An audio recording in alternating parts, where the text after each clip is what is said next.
Hello, here is video 2 in the series Learning Google Docs.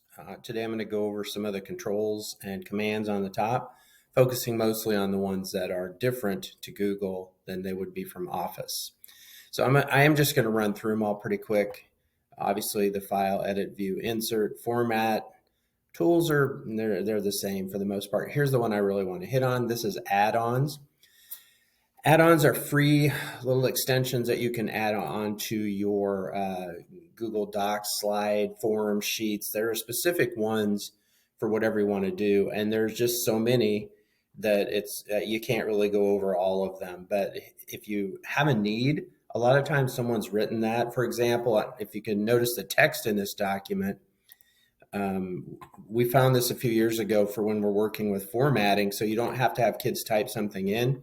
It's just called the Lorem generator, and it generates as many paragraphs as you want, and then you just have words to work with. So that's kind of a new one. Help, obviously you get. This is view history. So if you're an editor, you can see when people looked at this file.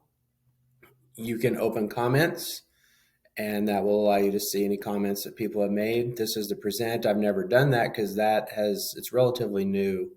I haven't done it since it came out. I haven't presented a doc to a meeting.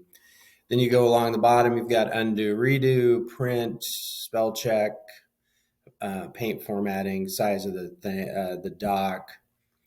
This is obviously your text formatting, insert links. You can add comments, images. This is your left, right, center, justified, line spacing.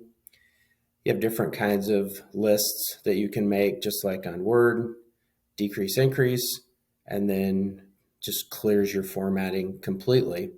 So the easiest thing I guess I should show, margins, of course. And then if you wanted an outline format, down in the bottom left-hand corner of Word, you get the outline format. Then this one is kind of cool. It's an Explorer tool. So if you want to search something to research for your doc, you could click in there and type in Titanic, and it will give you images, web-based. So it's a way that you can search without leaving the page. We teach that to kids a lot just for efficiency. So that's today's little quick lesson. Nothing really new, just probably the add-ons I think it's a pretty nice thing and it does work well. So keep watching. Episode 3, be on its way soon.